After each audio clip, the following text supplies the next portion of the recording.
शिवशक्तीच्या वास्तव्यानं पुनीत आणि पावन झालेला हा सगळा परिसर. खरं तर इथं आल्यानंतर आनंद वाटला. इथं सप्तशृंगी मातेचं मंदिर आहे आणि दुसरं आशुतोष भगवान वृद्धेश्वराचं मंदिर. 2 मंदिरं आपण उभी केली.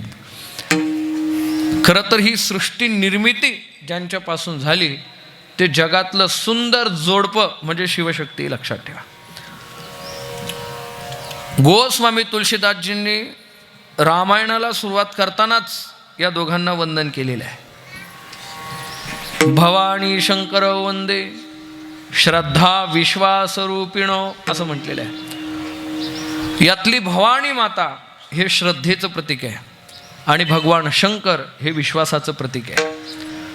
का उपासना करायची या दोघांची आपण, का मंदिरं बांधायची, का उत्सव करायचा, का सप्ताह करायचा, त्याचं कारण काय तर आपण सर्वजण संसारिक आहोत आणि संसार करत असताना आपल्याला बायको असते, बायकांना नवरे असतात, दोघांना मुलं असतात, पुन्हा नातवंड असतात, पुन्हा नातेवाईक असतात. हा जो पती पत्नीचा संसार आहे हा जर उत्तम रीतीनं कडेला न्यायचा असेल तर लग्नामध्ये आशीर्वाद दिले जातात की यांना भरपूर संपत्ती मिळो, यांना भरपूर संतती लाभो, अमकं अमकं अमकं यश कीर्ती वाढो. पण हे सगळं होण्याकरता आणि पती पत्नीतलं प्रेम शेवटपर्यंत टिकण्याकरता 2 गोष्टींची आवश्यकता असते. एक विश्वास आणि दुसरी गोष्ट म्हणजे श्रद्धा. सगळं असेल आणि पती पत्नीतल्या नात्यामध्ये विश्वास आणि श्रद्धा नसेल तर कितीही मोठं संसार असू द्या तो कोलमडल्याशिवाय राहत नाही. म्हणून शिव आणि शक्तीची उपासना याचसाठी करायची. सप्तशृंगी आईला म्हणायचं की आमच्या प्रपंचामध्ये श्रद्धा असू दे आणि भगवान महादेवाला म्हणायचं की आमचा शेवटपर्यंत परस्परांवरचा विश्वास असू दे. याकरता शिव आणि शक्तीची उपासना करायची असते. लक्षात ठेवा. अजून तुम्हाला सांगतो, या जगातला उत्तम संसारिक, उत्तम ज्ञानी म्हणजे सर्वज्ञानी, या जगातला उत्तम डान्सर, नृत्य करणारा आपण ज्याला म्हणतो तो, या जगातला उत्तम संगीतकार, या विश्वातला सर्वोत्तम वादक, या सगळ्या सद्गुणांचा समुच्चय एका ठिकाणी झालेला आहे ते म्हणजे भगवान महादेव. भगवान महादेव हे पक्वास दिसतोय ना आपल्याला, तो सुद्धा त्याच्या डमरूतूनच जन्माला आलेला आहे आणि त्याच्या डमरूतून जे शब्द बाहेर पडले त्याला शिवसूत्र असं म्हटलं जातं. 14 सूत्र आहेत ते. अ इ उन रि लिक ए ओंग ऐ औच हयवरट लन यमंगन नम झबय खप छटत चटतव कपय श श सर हल इति माहेश्वर सूत्राणी. आणि हे 14 सूत्र त्याच्या डमरूतून जे बाहेर पडले त्यातून जगाचं तत्वज्ञान जन्माला आलेलं आहे. आज समाजशास्त्र, गणित, मराठी, हिंदी भाषा, काय जेवढं सगळं ज्ञान असेल ते सगळं ज्ञान भगवान महादेवाच्या पासून जन्माला आलेलं. लक्षात ठेवा. म्हणून आदिनाथ गुरु सकळ सिद्धांचा म्हटलेलं आहे की नाही. ज्ञानोबाराय म्हणतात, ना आदिगुरु शंकरा लागोनी शिष्य परंपरा, बोधाचा जो संसारा झाला जो अमृत आहे. ज्ञानोबारायांनी ज्ञानेश्वरीमध्ये सांगितलं ही तत्वज्ञानाची गंगा आणि प्रत्यक्षात भागीरथी गंगा या दोघंही त्याच्या डोक्यातूनच जन्माला आलेले आहेत. विठ्ठल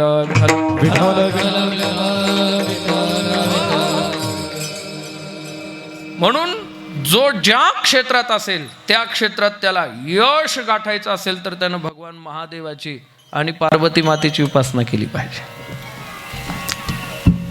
प्रभू रामाला वानर सेना घेऊन काय होतं, युद्धाला काय होतं, प्रभू रामाकडे रावणासोबत युद्ध करायचं होतं. काय होतं रामाकडे मला सांगा बरं. काय होतं, कोण होते, मोठे शूरवीर होते आणि जरी होते तरी ते काय खात होते, रानातला पाला पाचोळा. राणी चिया पाला खाईरा नेवाने केले लंकेश्वरा असं वर्णन केलेलं आहे. पण प्रभू रामांनी या वानरांना घेऊन अतिशय बलाढ्य आणि पराक्रमी असणाऱ्या रावणाला आणि त्याच्या सैन्याला हरवलं. कशामुळे हरवलं तर समुद्राच्या तटावर रामेश्वराची स्थापना केली, भगवान महादेवाची पूजा केली, भगवान महादेवाची प्रसन्नता घेतली, मग त्याच्याच भक्तावर चाल करून गेले, तर प्रभू रामांना विजय प्राप्त झाला. या विजयामध्ये भगवान शंकराचं फार मोठं योगदान आहे, लक्षात ठेवा. म्हणून विजयी व्हायचं असेल, यश संपादन करायचं असेल तर महादेवाची उपासना केली पाहिजे. आणि या जगातला सगळ्यात भोळा देव महादेव आहे. ज्याला कुणीच नाही ना, त्याला भगवान शिव आहे.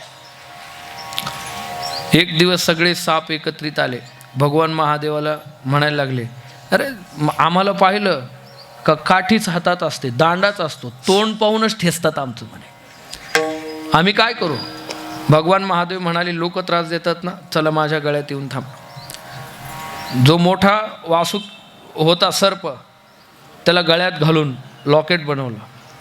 छोटे छोटे म्हणाले, हा मोठा, याला घेतलं गळ्यात घालून, आता आम्ही लहान आहे, आमचं काय करायचं? भगवान म्हणाले, तुम्हाला ब्रेसलेट बनवतो.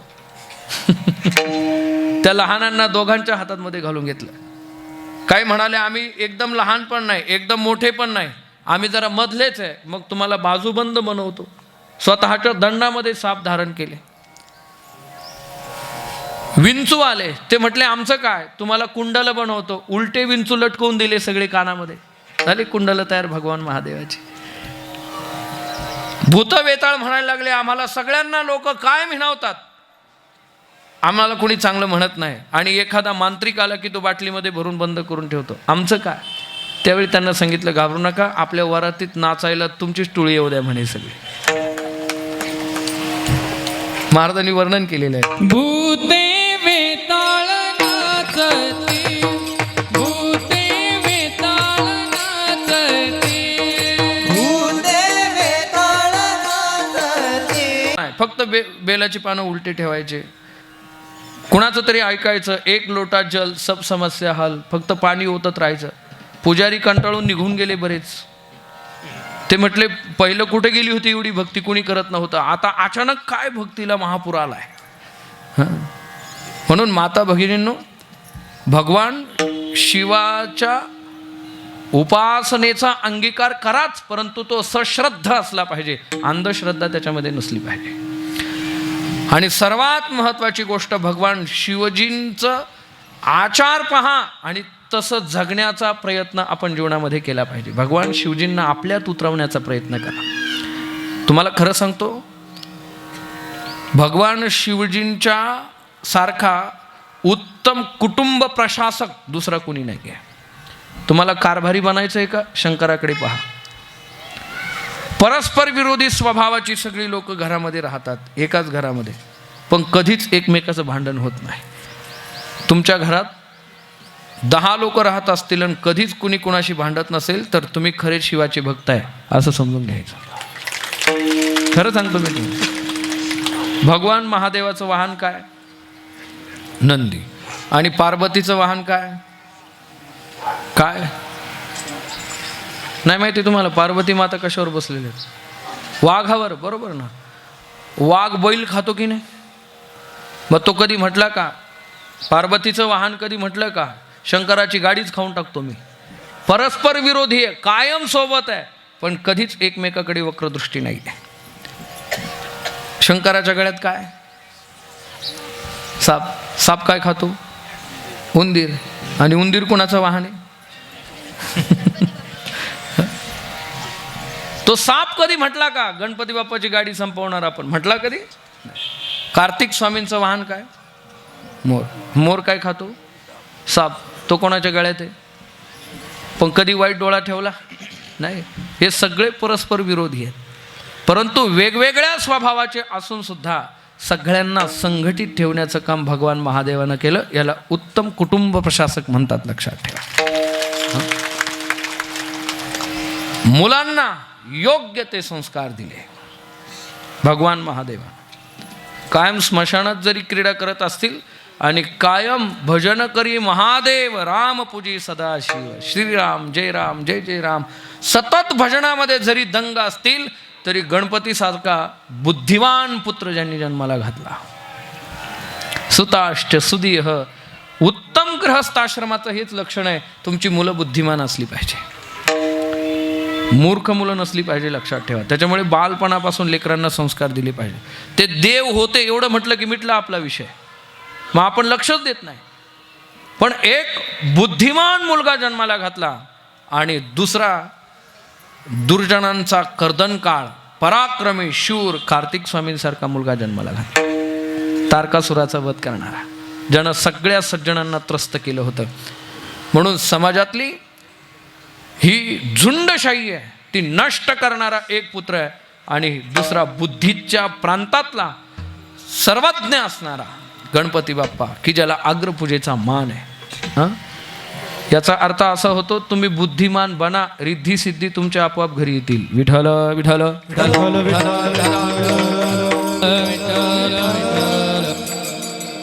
आम्हाला बुद्धिमान बनायचं नसतं तरी रिद्धी सिद्धींची अपेक्षा असते, बरोबर ना. रिद्धी सिद्धी सुना आहेत ना, पण शंकरानं कधीच सुनांची बळायकी कुठं केली नाही की माझ्या सुना कशा आहेत, मी कसा आहे, आणि इतक्या हलक्या लोकांना मी जवळ घेऊ का, भूत वेताळ पिशाच यांना मी जवळ घेऊ का. नाही, भगवान शिवजी एका बाजूला त्यांची उंची जर पाहिली तर कैलाश पर्वतापेक्षा उंच होते, आणि दुसऱ्या बाजूला जर पाहिलं तर तळागाळातल्या लोकांचं कल्याण करण्याकरता समुद्रापेक्षा खोल होते. लक्षात ठेवा, दोन बाजू होत्या त्यांच्या.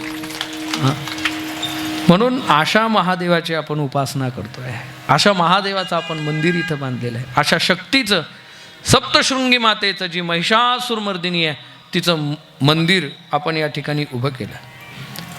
त्या महिषासुरमर्दिनीकडून पण आपण शिकलं पाहिजे की तिनं कोणता महिषासूर मारला माहिती आहे?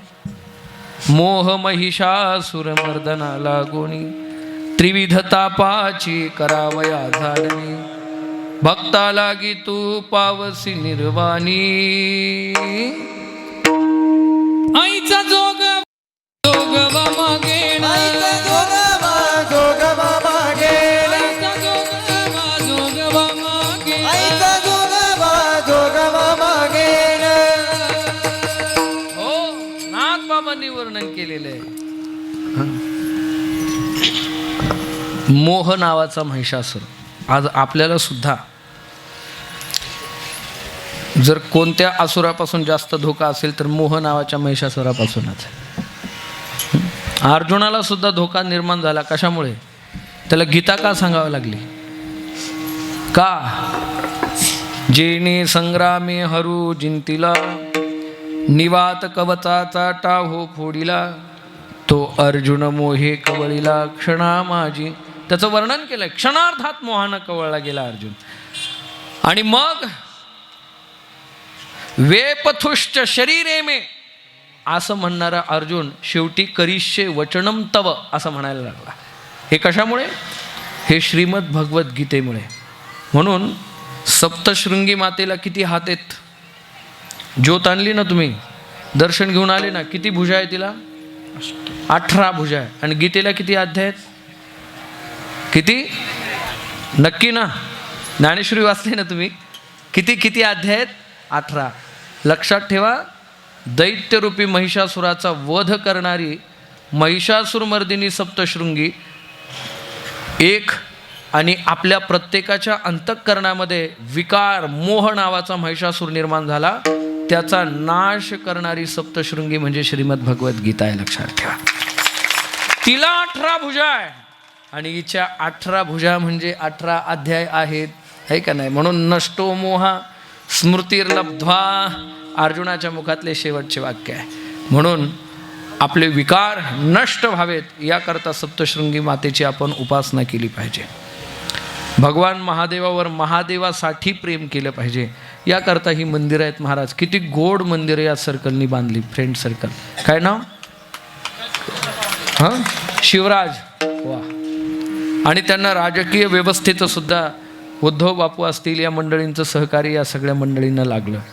आणि अतिशय सुंदर मंदिरं. महादेवाचं मंदिर पाहिल्यावर असं वाटलं की हे पांडवकालीन मंदिर आहे का? किती सुंदर बनवलं त्यांनी, अतिशय छान. 150 मुलांचं संघटन आहे. चांगले तरुण एकत्रित आले तर काय करू शकतात, त्याचं मूर्तिमंत उदाहरण म्हणजे हे 2 मंदिर आहेत महाराज. लक्षात ठेवा. हां, म्हणून तरुणांचं कौतुक करत जा जरा. तुम्हाला सांगू का, इथं आल्यानंतर मला त्यांनी तरुणांनी दुसरं काय केलं बरं मला सांगा? मंदिर बांधलं. तरुणांनी वृद्धांचं मंदिर बांधलंय, वृद्धेश्वरांचं. याचा अर्थ वृद्ध सुद्धा कर्मठ नाही आहेत. आणि महाराष्ट्रातल्या तरुणांनी उर्मटपणा आणि म्हाताऱ्यांनी कर्मठपणा सोडला ना, तर हा महाराष्ट्र जगावर राज्य करेल, लक्षात ठेवा. पण तरुण उर्मट झालेत आणि म्हातारे कर्मठ झालेत. हे असं चालायचं नाही आम्हाला, असं नाही.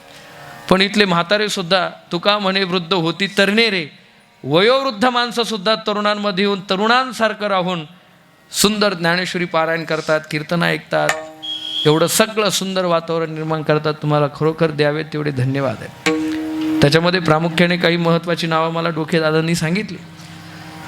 म्हणून तरुण संघटित झाला पाहिजे, आणि तो या निमित्तानं. आणि काला शब्दाचा अर्थ काय हो? काला म्हणजेच संघटन. विठाला विठाला विठाला विठाला विठाला.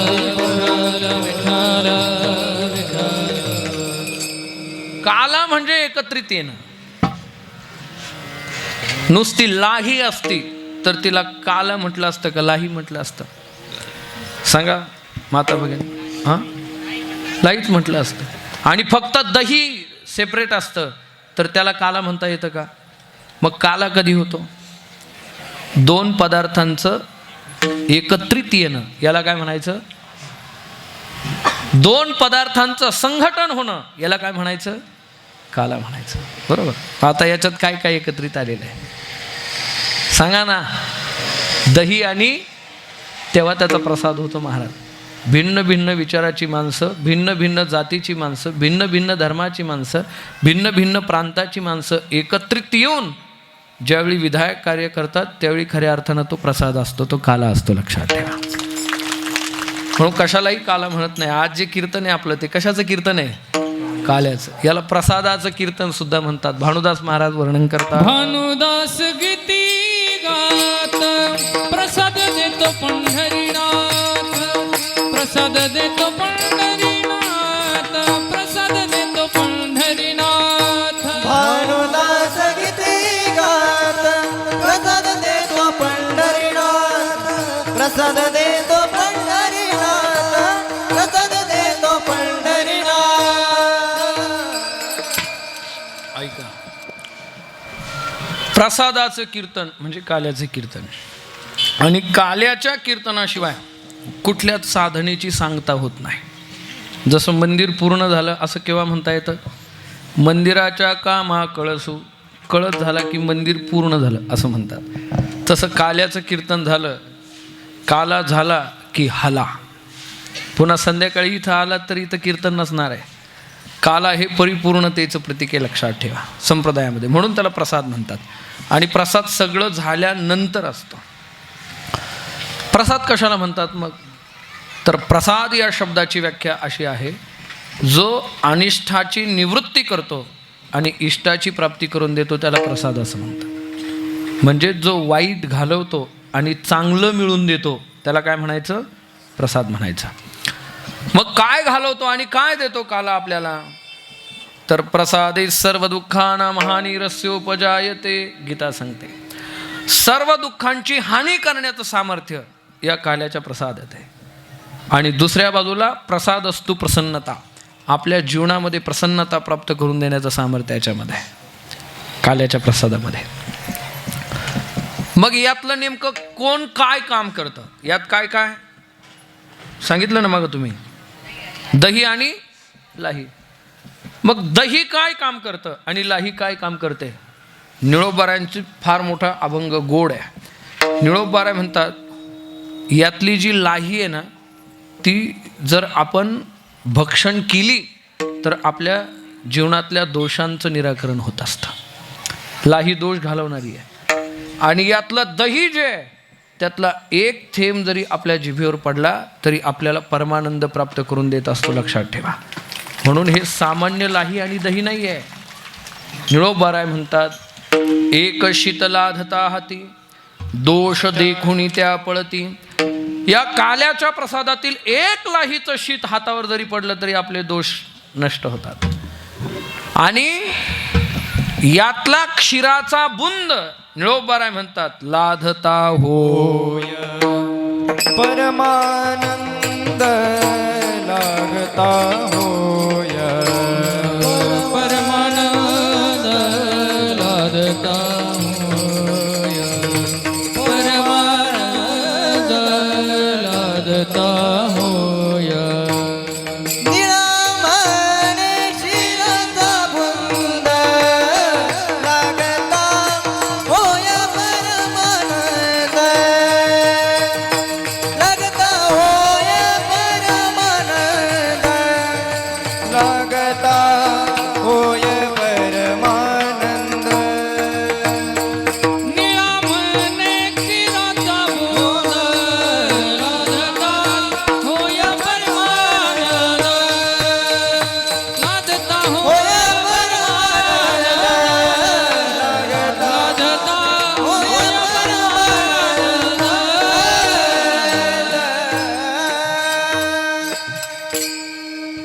निळा म्हणे क्षीराचा बुंद लाधता होय परमानंद. यातलं दही परमानंद देतं, परमानंद प्राप्त करून देतं आणि लाही दोष नष्ट करते. म्हणून बाजारातल्या दही आणि लाहीचं एकत्रीकरण म्हणजे काला नाही, तो कालवा असतो, लक्षात ठेवा. परंतु 7 दिवसाच्या आमच्या साधनेनं त्या दही आणि लाहीमध्ये प्रसादत्व येत असतं, लक्षात ठेवा. म्हणून तो प्रसाद आहे. आणि असा प्रसाद, काल्याचा प्रसाद जो सांगितला आहे, सगळ्या संतांनी सांगितलं अतिशय दुर्लभ आहे. वैकुंठी तो ऐसे नाही कवळ का ही काल्याचे. आपण भाग्यवान आहे की आज आपल्याला काला खायला भेटणार आहे. कारण वैकुंठात गेलेल्या वैकुंठातल्या लोकांना सुद्धा हा काल्याचा एक घास खायला भेटत नाही. आपल्याला विशेष हा लाभ संत संगी विशेष हा लाभ वा, संत संगे विशेष हा लाभ संत संगे विशेष हा लाभ तुका म्हणे काला वैकुंठी दुर्लभ विशेष लाभ संत संगी विशेष लाभ संत संगी विशेष लाभ संत संगी तुका म्हणे काला वैकुंठी दुर्लभ विशेष लाभ संत संगे विशेष हा लाभ संत संगे विशेष लाभ संत संगे. तुकोबाराय म्हणतात वैकुंठामध्ये काला दुर्लभ आहे. परंतु साधू संतांच्या कृपेनं दर हप्त्याला कुठं ना कुठं आपल्याला काला खायला भेटतो. ही त्यांची कृपा आहे. तर तुम्ही म्हणाल, काल्यात काय असं दुर्लभ असायला? काय काल्यामध्ये? दही आणि मग ते दुर्लभ आहे का? अहो, इथला एखादा कफल्लक माणूस उठला तरी 2-4 किलो दही आणि एक पोतभर मुरमुरे विकत घेऊ शकतो आणि त्याचा काला बनवून तो खाईल आणि आपल्याला सगळ्यांना वाटेल.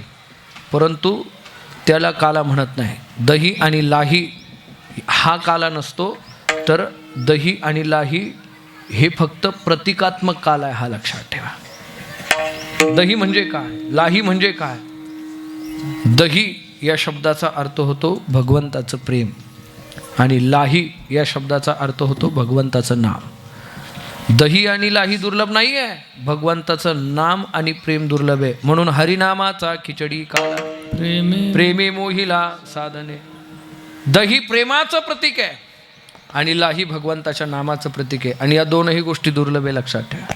देवाचं नाव मुखाला येणं सोपं आहे का मला सांगा? जन्म सहस्त्र ओळगीजे एक वेळा मुखासी यावया. आपल्याला कुणीच शिकवलं नाही तरी शिव्या सहज येतात, परंतु नाम शिकवून सुद्धा मुखाला येत नाही म्हणजे दुर्लभ आहे की नाही? विठ्ठल विठ्ठल बघा, प्रॅक्टिकल बघा. मी विठ्ठल विठ्ठल म्हणतोय, तुम्ही एकदा पण म्हणत नाही, याचा अर्थ इतकं दुर्लभ आहे हे ना. विठ्ठल विठ्ठल.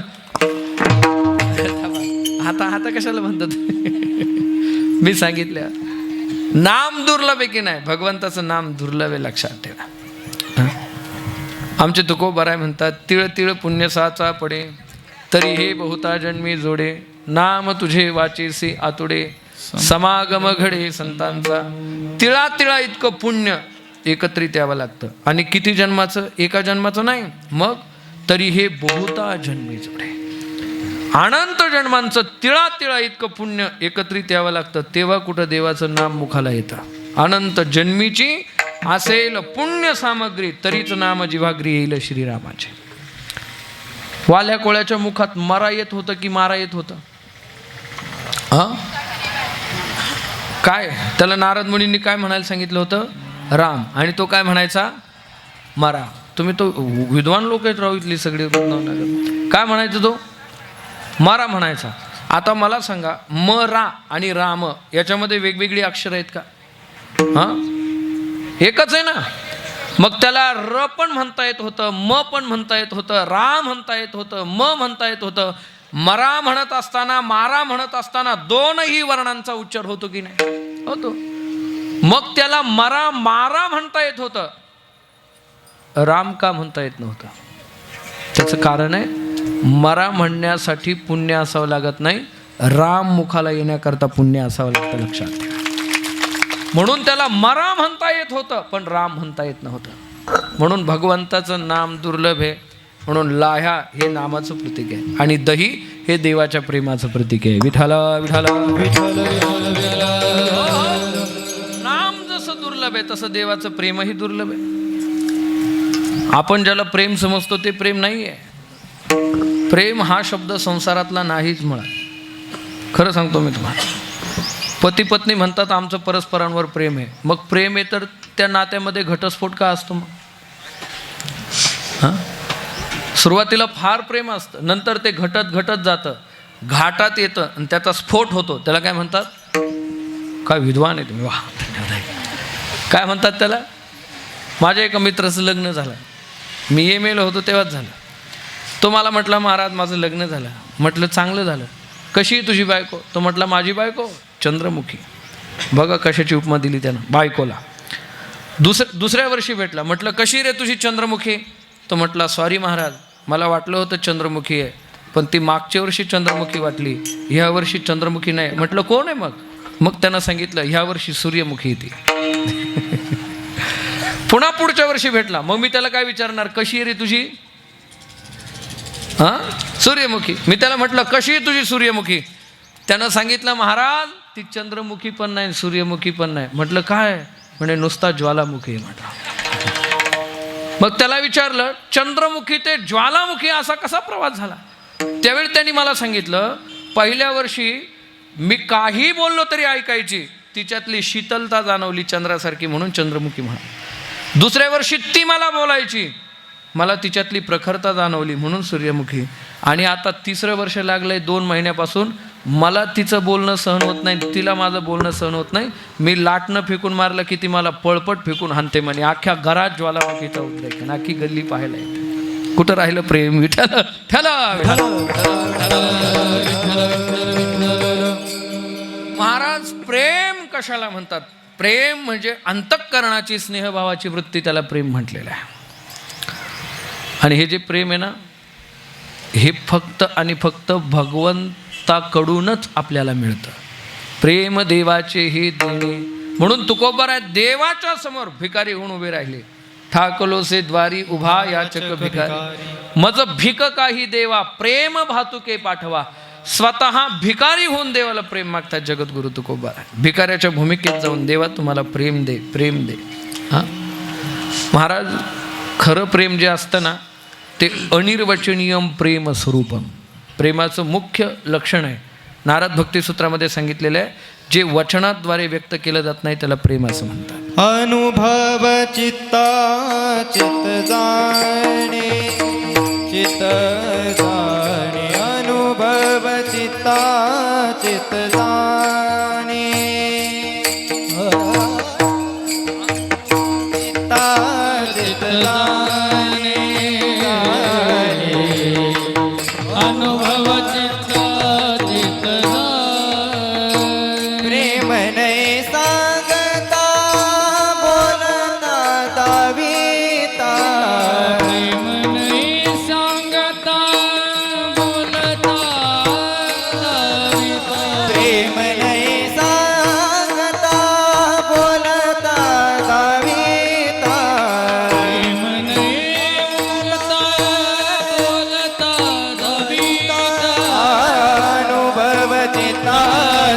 जाणे जाणे अनुभव चित्ता चित्ता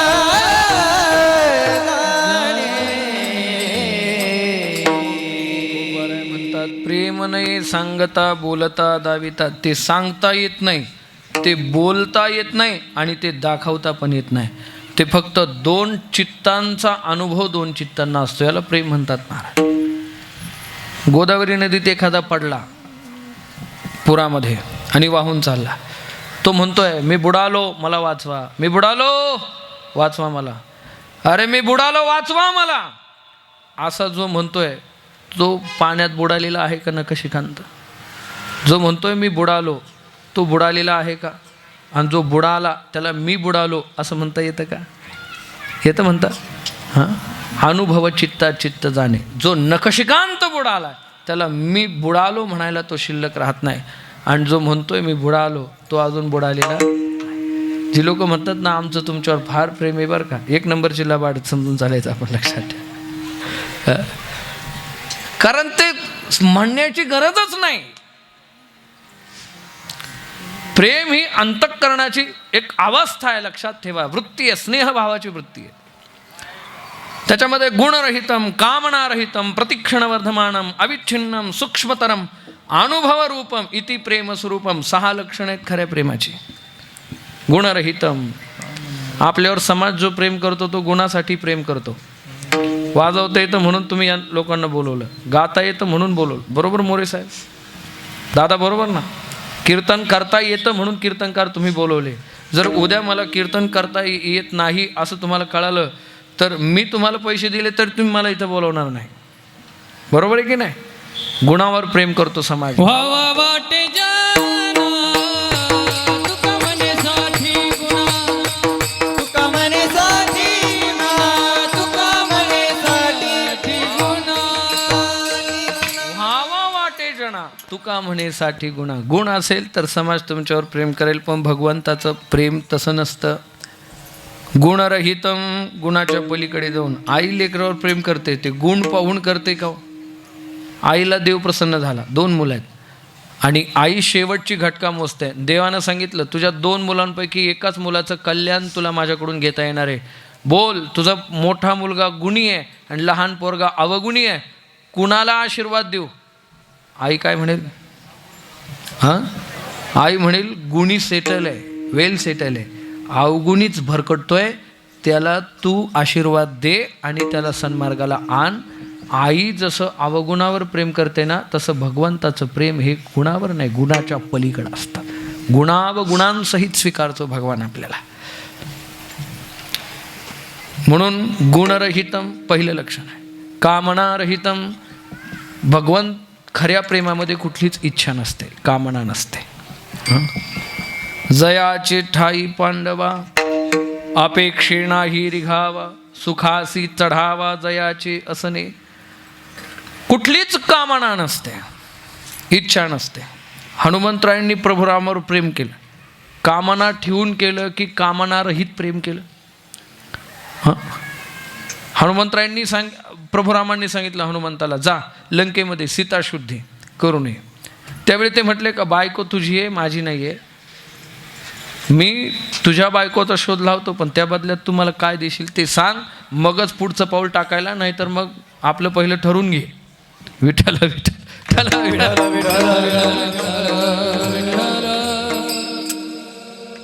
ठरवून घे म्हणजे तारीख लिहून घ्यायला, असं हनुमंतराय म्हटले का देवाला? म्हटले का? नाही म्हटले. उलट सगळं केलं. राम राजा झाले, अयोध्येचे सम्राट झाले प्रभुराम. त्यावेळी त्यांना वाटलं ज्यांनी ज्यांनी उपकार केलेले त्यांना त्यांना काहीतरी द्यावं, म्हणून सगळ्यांना काही ना काही दिलं. पण हनुमंतरायांना द्यायची वेळ आली त्यावेळी काय द्यावे त्यासी व्हावे उतराई, ठेवीत हा पायी जीव थोडा. काय देऊ हनुमंतरायांना? माझा जीव जरी चरणावर ठेवला तर कमीच आहे. हां, एक दिवस हनुमंतराय भगवंताचे पाय चिपत बसले होते. हनुमंतरायांनी पाहिलं रामाच्या चेहऱ्याकडे चेहरा उतरलेला होता. मग हनुमंतरायांना वाटलं का हो देवा, का बरं असे चिंताग्रस्त, काय कारण आहे? अहो कोटी ब्रह्म हत्या मुख पाहता जाती, तुमचा चेहरा पाहिला की कोट्यवधी ब्रह्महत्या जरी झालेला असेल तरी तो प्रसन्न होतो आणि तुम्हीच चेहरा सोडून बसलेत, काय कारण? त्यावेळी हनुमंतरायांना प्रभुरामांनी सांगावं, हनुमाना, अरे तुझ्यामुळेच आज मी अयोध्येच्या या राजगादीवर बसलेलो आहे. फार उपकार आहे तुझे, तुझ्या उपकारातून मी कसा उतराई होऊ मला कळत नाही. म्हणे काय झालं? अरे हनुमंता, तुझ्याच प्रयत्नामुळे बिभीषणाला लंकेचं पद मिळालं, तुझ्याच प्रयत्नामुळे सुग्रीवाला किष्किंधेचं पद मिळालं, आणि हनुमंता तुझ्याच प्रयत्नामुळे मला अयोध्येचं पद मिळालं. तुझ्या प्रयत्नाने आम्हाला तिघांनाही पद मिळाले, पण तुला एकही पद मिळालं नाही याचं वाईट वाटतंय. हनुमंतरायांनी पटकन देवाचे 2 पाय पकडले आणि सांगितलं, देवा ऐक, तुम्ही काय म्हणाला, माझ्या प्रयत्नामुळे तुम्हाला तिघांना पद मिळाली, तुमच्या तिघांपेक्षा भाग्यवान मी आहे. विचारलं कसं काय? सांगा बिभीषणाला किती पद मिळाली? म्हणे एकच. सुग्रीवाला एकच. आणि प्रभू तुम्हाला सुद्धा किती पद मिळाली? प्रभू म्हणाले एकच. देवा तुम्हाला तिघांना एकच पद मिळालं, पण मला तुमची 2 पद सेवा करण्याकरता मिळाली, यापेक्षा माझं काय भाग्य आहे. कामना रहित. देवाची भक्ती करत असताना कसलीच कामना अंतःकरणात हैतुक्य अप्रतिहता ययात्मा संप्रसिद्धती. भागवतकार सांगतात, मला प्रिय असणारी भक्ती तीच आहे जिच्यामध्ये कुठलाच हेतू नाही आहे. आणि आम्ही सगळे भक्ती करतो कशा करता? लोभापायीन भीतीपुटी. तिसरं कारण नाही दादा. आज सगळीकडे गर्दी वाढताना आपल्याला दिसतंय. स्वामी समर्थ महाराजांची केंद्र उभी राहिलीत गावागावामध्ये, कॉलनीमध्ये. नरेंद्र स्वामींची केंद्र उभी, चांगली गोष्ट आहे.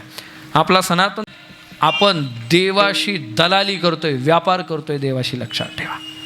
आम्ही तुला एवढं देतो, त्या बदल्यात तू एवढं आम्हाला दे, असंच आहे ना. निर्लोभपणे कोण भक्ती करतं मला सांगा? मला काहीच नाही पाहिजे देवा, फक्त मला तुझी भक्ती करायची. सांगा कोण म्हणतायत हिची दान दे गा देवा, तुझा विसर न भावा, मला तुझा विसर पडू नये एवढंच दे, बस बाकी काही देऊ नको. कोण म्हणताय? आणि दुसरी महत्वाची गोष्ट, जर काही लोभ नसेल तर दुसरं कारण आहे भीती. आम्ही जर देवाची भक्ती केली नाही तर तो आमच्यावर कोपेल, म्हणून आम्ही त्याची भक्ती करतो. लोभ आणि भीती, तिसरं कारण नाही. मग याच्यात प्रेम कुठे आहे? प्रेम कुठे आहे मला सांगा? विठ्ठल विठ्ठल. म्हणून प्रेम अतिशय दुर्लभ आहे महाराज, भेटत नाही.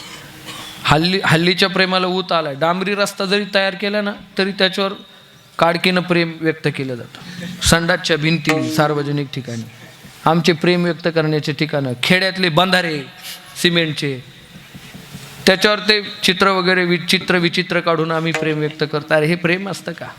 हां, यथा ब्रज गोपिका नाम. कुणी प्रेम केलं? गोपिकांनी भगवंतावर केलं, ते खरं प्रेम. विठ्ठल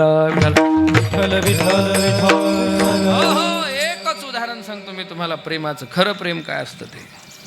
आपलं काला दुर्लभ आहे हा विषय चालू आहे, लक्षात ठेवा. काल्यातलं दही दुर्लभ आहे हा विषय चालू आहे. दही दुर्लभ नाही, दही म्हणजे प्रेम दुर्लभ आहे. सर्व गोपिका खिन्न आहेत, विरहानं व्याकुळ झालेले आहेत भगवंताच्या. 10 अवस्था होतात भगवंताच्या विरहामध्ये. चिंतात्र जागरो द्वेगो ताणवं मलिनांगात, अशा 10 अवस्था आहे. चिंता, जागरण, तणाव, शरीर मलिन होतं, मरणासन्न अवस्था प्राप्त होते. आणि भगवंताला आक्रूरजी गोकुळातून मथुरेत घेऊन गेल्यापासून या गोपिकांची अशी अवस्था आहे. भगवंताच्या लक्षात आलं आपण परवा येतो म्हणून गोपिकांना सांगून आलो, अजून गेलो नाही. मग आता उद्धवजींना पाठवा. उद्धवजी आले, भ्रमरगीत झालं, परस्परांशी संवाद झाला. गोपिकांचा अधिकार उद्धवजींच्या लक्षात आला आणि उद्धवजींचं पण गर्वहरण झालं की मी इतका विद्वान आहे असं त्यांना वाटत होतं. परंतु गोपिकांच्या प्रेमापुढे त्यांनीही माथा टेकावला. आणि मग एक दिवस एक गोपी, हाताला एक जखम झालेली होती आणि ती जखम भरत आलेली होती, खपली तयार झाली होती. जखम भरत आल्यावर काय येते वरती? खपली. मग अशी खपली काढली पाहिजे का नाही काढली पाहिजे? हां, नाही, का नाही काढली पाहिजे? ती पुन्हा जखम उद्भवते, बरोबर ना, आणि पुन्हा नवीन जखम होते. लक्षपूर्वक आहे का? पण ती गोपी पुन्हा ती खपली काढत होती आणि ती जखम ताजी करत होती. उद्धवजींनी विचारलं, ए गोपी, अगं तुला ती जखम झाली आहे, बरी होत आली आहे, खपली धरली आहे ती, आता 2 दिवसात जखम बरी होऊन जाईल, का बरं तू खपली काढते? त्यावेळी त्या गोपीनं सांगितलं, उद्धवजी मला पण वाटतं जखम बरी झाली पाहिजे, पण ही जखम दुसरी कशाने झालेली नाही आहे. माझा कृष्ण मला सोडून ज्यावेळी मथुरेत चालला होता ना, त्यावेळी त्याचा हात मी पकडला आणि त्यानं जोरात झटका दिला माझ्या हाताला, त्याच्या नखानं झालेली ही जखम आहे म्हणे. आणि ही जखम जर बरी होऊन गेली तर मला माझ्या देवाचं विस्मरण होईल. ही जखम मी बरी याकरता होऊ देत नाही, ती जशी सलत राहते ना तसं माझ्या कृष्णाबद्दलचं प्रेम माझ्या अंतःकरणात वाढत जातं, म्हणून ही जखम बरी होऊ देत नाही. याला खरं प्रेम म्हणतात, लक्षात ठेवा, याला प्रेम म्हणतात. हां, आणि हे प्रेम दुर्लभ आहे. विठ्ठल विठ्ठल विठ्ठल विठ्ठल. एक गोपी भगवान श्रीकृष्णाची रांगोळी काढत होती. किती सुंदर रांगोळी काढली. कसा दिसतो माझा देव? बर्हापीडम नटवरवपुः कर्णयो कर्णिकारम बिभ्रदवास कनक कपिशम वैजयंतीं च मालाम रंध्रान् वेणुरदर सुदयो गोपयन पूरयन गोपवृंदे. इतकी सुंदर रांगोळी काढली. घुंगराले बाल भगवंताचे, चाफेकळीसारखं नाक, वरती सुंदर भुवाया. दुरून पाहिलं तर धनुष्यबाणाला प्रत्यंच्यात आणली की काय असं ओठ आणि भगवंताचं नाक दिसत होतं, सुंदर. आणि असा सुंदर दिसणारा भगवान, आधारांवर बासरी आहे. भगवान बासरी वाजवत आहेत. बरं, देव बासरी वाजवतात तेव्हा कसे उभे राहतात बरं? तुमचं लक्ष आहे का विचलित झालं? देव बासरी वाजवतात तेव्हा कसे उभे राहतात? असे सरळ उभे राहून बासरी वाजवतात का? मग असे ना. हां, मग याला कोणते चरण म्हणतात? देहुडा चरणी वाजवितो वेणू. देहुडा चरण, बरोबर. उद्धवजींना वाटलं कमरेपर्यंत किती सुंदर रांगोळी काढली, आता ही गोपी कधी पुढची रांगोळी काढेल आणि मला देवाच्या देहुडा चरणांचं दर्शन घेता येईल. तास झाला, 2 तास झाले, तरी पण ती गोपिका पुढील रांगोळी रेखाटेना. मग त्या गोपिकेला विचारलं, का गं तू तर सगळं आवरलंय, निघून चालली आहे, भगवंताचे देहुडा चरण का काढले नाही? त्यावेळी गोपीच्या डोळ्यात पाणी आलं आणि ती म्हटली, उद्धवजी ऐका, ज्या देवाला चरण होते तो देव आकृजींसोबत निघून गेला आणि मी याही रांगोळीला पाय काढले आणि हा पण देव तुमच्यासोबत निघून गेला तर आम्ही कुणाकडे पाहून जीवन जगायचं, म्हणून आम्ही रांगोळीला पाय काढत नाही. हां, हे प्रेम आहे महाराज, लक्षात ठेवा. आणि हे प्रेम दुर्लभ आहे. हे मिळायचं असेल तर त्याच्याकडूनच मिळतं, त्यानं दिलं तरच प्रेम मिळतं. म्हणून त्यानं प्रेम दिलंय ते दह्याच्या रूपानं आहे आणि त्याचं नाम हे लाह्यांच्या रूपानं आहे. म्हणून हरी नामाचा आणि प्रेमाचा हा काला साधू संतांच्या कृपेनं आपल्याला इथं खायला मिळतोय. आपण भाग्यवान आहे सगळे, लक्षात ठेवा. आणि दुसरं एक, हा काला काय दुसऱ्या कोणत्या नगरात खायला भेटत नाही. कोणत्या नगरात आहे काला? कुठे? त्यानं ज्या नगरात काला केला त्याच नगरात हा काला आहे, आपल्याला इथे लक्षात ठेवा. आपण भाग्यवान आहे, वृंदावनमध्येच काला खायला. म्हणून तुमच्या सगळ्यांच्या चेहऱ्याकडे पाहून मला असं वाटत नाही की मी नाशिकमध्ये कीर्तन करतोय म्हणून. तुम्ही सगळे माझे शब्द जिकडे जातील त्या शब्दांसोबत तुमचं मनही आहे. तुमचे कान, नुसते कान नाही आहे, तुमचं मन सुद्धा या कीर्तनाच्या सोबत आहे. म्हणून तुम्ही सगळेजण धन्य झालात. वृंदावनमध्ये हे सगळे कीर्तन चालू आहे, लक्षात ठेवा, वृंदावन नगरामध्ये. म्हणून असा काला हा आमच्या साधू संतांना प्राप्त झाला. त्यांनी तर स्वतः भक्षण केलाच, परंतु परस्परांमध्ये सुद्धा वाटला. अभंगाचं दुसरं चरण. कालवाटू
काला वाटू एकमेका वैष्णवनिका संभ्रम, एकमेकांना आम्ही काला वाटू.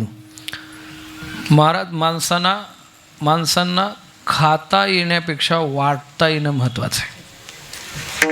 बऱ्याच लोकांना फक्त खायचं माहिती आहे, वाटायचं माहीतच नाही. या जगामध्ये खाणाऱ्यांपेक्षा वाटणारे श्रेष्ठ आहेत. आलं का लक्षात? आणि जे फक्त खातात ना, रही मन वो नर मर चुके जो कहीं मागने जाए, उसने पहिले वो मरे जो देखत निरसत नाही. आसून देत नाही हे मागणाऱ्यापेक्षा अगोदर मेलेले आहेत. म्हणून आपल्याकडे असेल तर ते वाटता आलं पाहिजे. हातामध्ये दातृत्व असलं पाहिजे.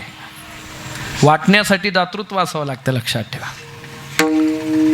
हस्तस्य भूषणम दानम असं म्हटलेलं आहे. तुमच्या बोटांमध्ये किती सोन्याच्या अंगठ्या आहेत याला काहीच किंमत नाही आहे. तुमच्या बँकेमध्ये किती कोटी आहे याला काही किंमत नाही. तुमचा बंगला किती कोटीचा आहे याला काही किंमत नाही. पण तुमच्याकडे जे काही आहे ते जर तुम्ही सत्कार्यामध्ये वाटत असाल तर तुमच्यासारखा श्रेष्ठ आणि तुमच्यासारखा सुंदर हात जगात दुसरा कोणाचा नाही, लक्षात. म्हणून हे शिवराज फाउंडेशन आहे ना, याचे प्रत्येक सदस्य जे आहेत ते वाटणारे सदस्य आहेत. काही लोक वाटतच नाही, काही वाटलं पाहिजे त्यांना.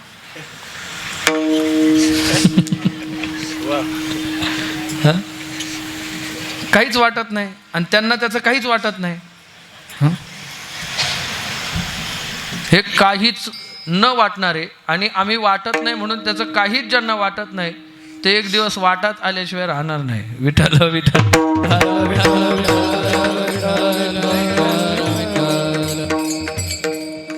वाटातच येतात नंतर ही लोक, दुसरं काही होत नाही त्यांचं. हो, वाटता आलं पाहिजे. धारा तीर्थे धरणी पतयो हो दान तीर्थे धनाढ्या असं म्हटलेलं आहे. शूरवीर जर म्हटले, मिलिटरी मॅन वगैरे सगळे फौजी, आम्हाला नाशिकच्या कुंभमेळ्याला जायचं आहे, आता आम्ही काय सीमेवर थांबणार नाही, तर नाशिकचं रामकुंड हे त्यांच्यासाठी तीर्थ आहे का? नाही. त्यांच्यासाठी धारा हेच तीर्थ आहे, लक्षात ठेवा. म्हणून ते शहीद झाले, गोळ्या अंगावर झेलल्या तर आपण त्यांना काय म्हणतो, ते धारा तीर्थी पडले. म्हणून धरा हे त्यांच्याकरता तीर्थ आहे. धारा तीर्थे धरणी पतयो. हे शूरवीरांकरता जसं धारा तीर्थ आहे तसं धनाढ्य लोकांसाठी दान हे तीर्थ आहे.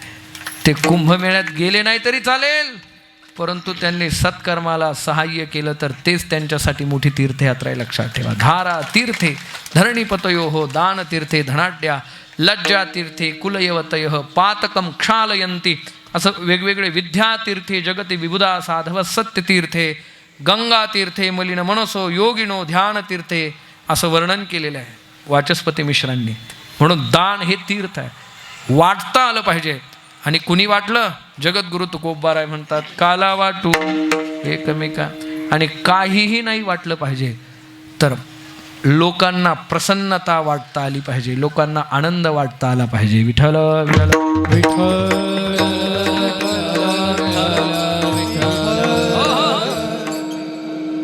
आपल्यामुळे एखाद्या गरीबाच्या चेहऱ्यावर आनंद उमटत असेल आणि तो आपल्याकडे पाहून स्मित हास्य करत असेल की तुमच्यामुळे मी आनंदी आहे, तर याच्यासारखं श्रेष्ठ दान जगात दुसरं कोणतंच नाही, लक्षात ठेवा. तुका म्हणे खातो आनंदाचे लाडू घ्या रे चर पडू नका तुम्ही. स्वतः आनंदाचे लाडू भक्षण केले, पण फक्त मलाच पाहिजे असं नाही म्हटले. ते म्हटले, अरे तुम्ही तरफडू नका, घ्या, तुम्हाला पण मी देतोय, घ्या घ्या घ्या. सेवी तो हार वाटी तो सेवी तो हर वाटी तो सेवी तो हरस वाटी तो सेवी तो हरस वाटी तो यारे हो नकारान बरी यारे हो नकारान बरी विटे मरी जाते बाबुले समान विटे मरी जाते बाबुले समान. मोक्षार्थम जगत हितायाचे, एखाद्या गोष्टीचा आनंद घेता आला पाहिजे आणि तो आनंद शेअर करता आला पाहिजे. लक्षात ठेवा, हे संतांनी आपल्याला शिकवलंय, संतांनी शिकवलंय.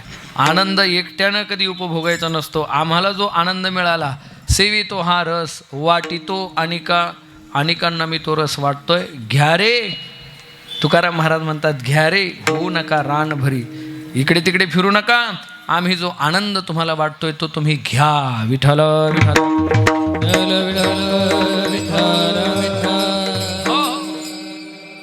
म्हणून तुकोबाराय म्हणतात, काला वाटू पण कुणाला वाटू. इथं अधिकार पाहिजे काला भक्षण करण्याकरता. कुणीही अधिकारी नाही काला खाण्याचा. काला खाण्याचा अधिकारी कोण आहे? तुकोबाराय म्हणतात, काला वाटू पण एकमेका वाटू. एकमेका म्हणजे आमच्या अधिकाराला जे प्राप्त झालेले आहेत त्यांनाच काला खाण्याचा अधिकार आहे, इतरांना नाही, सर्वांना नाही आहे. मग तुकोबाराने विचारलं, कोण काल्याचा अधिकारी आहे? जगद्गुरु तुकोबाराय म्हणतात, एके ठाई काला तुका म्हणे भावी काला. काला खाण्याकरता तुमच्या अंतःकरणात भाव असणं गरजेचं आहे. तुम्ही कुठल्या जातीचे आहेत, कुठल्या धर्माचे आहेत, कुठल्या पंथाचे आहेत, काही घेणं देणं नाही. व्याधस्य आचरणम ध्रुवस्य च वयो. पाठीमागच्या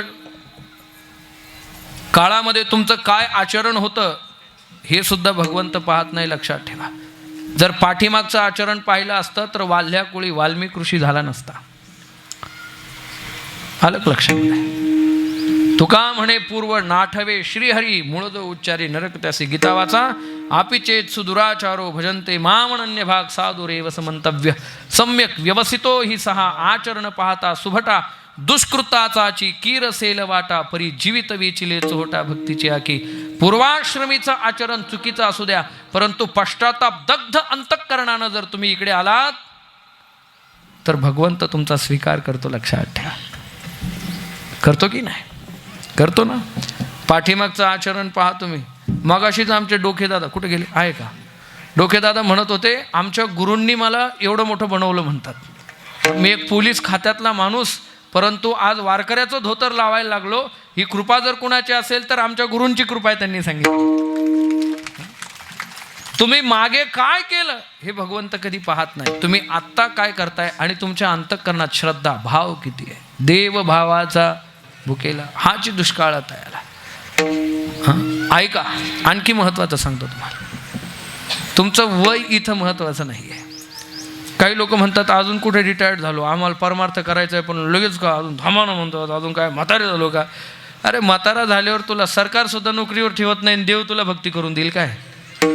हां, तरणा भाग्यवंत नटे हरी कीर्तनात. लक्षात ठेवा, कौमारी आचरित प्राज्ञा. म्हणून धर्मान भागवता आणि असं वर्णन केलेलं आहे. भक्त प्रल्हाद ध्रुवजी काय वय होती यांची, म्हणून वयाची अट नाही आहे. सुदामनो किम तद्धनम, तुम्ही श्रीमंत आहे की गरीब आहे याच्याशी पण भक्तीमध्ये काही घेणं देणं नाही आहे. सुदामा ब्राह्मण दुःखे दरिद्री पिढीला, मुष्टी पोहे घेऊन याचे भेटी लागी गेला, आणि शुद्ध भाव देखून या गाव सुनियाचा दिला. सुदामदेवाला भगवान श्रीकृष्णानं सोन्याचा गाव दिला. कशाच्या बदल्यात दिला? कशाच्या बदल्यात दिला? हां, पोह्यांच्या. आज जे तुम्ही म्हणतात पोह्यांच्या बदल्यात गाव दिला, सुदामदेवानी तरी 4 घरं मागून पोहे वेगवेगळ्या रंगाचे जमा केले होते.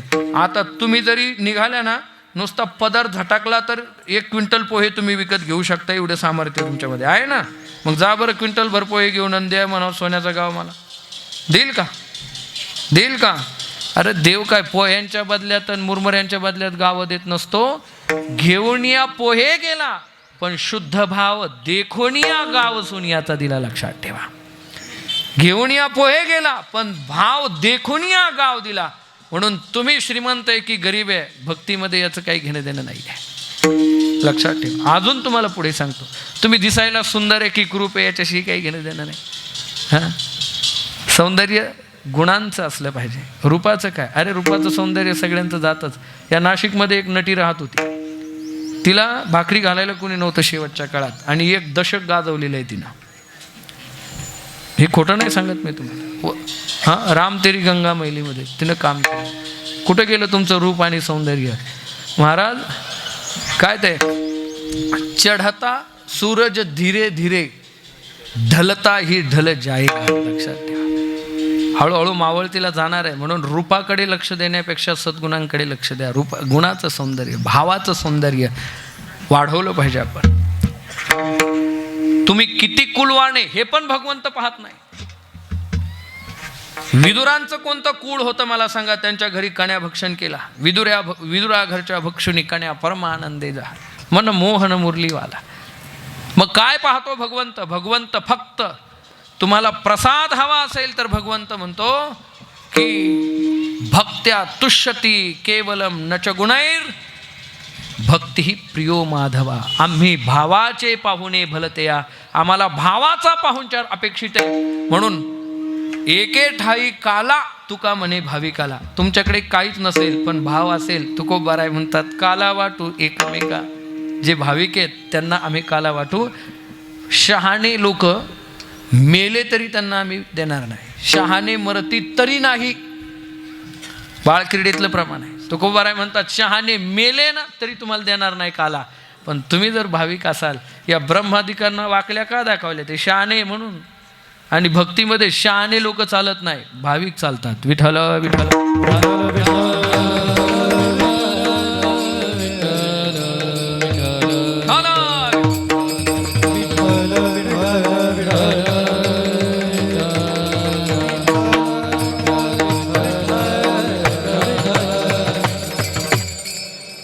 आता हे कीर्तन चालू असतानाच काही सन्माननीय मंडळी या ठिकाणी आलेली आहेत. राजकीय क्षेत्रातील वृंदावन नगरमधील नवनिर्वाचित नगरसेवक भारतीय जनता पक्षाचे माननीय सिद्धेश उद्धवबाबा निमसे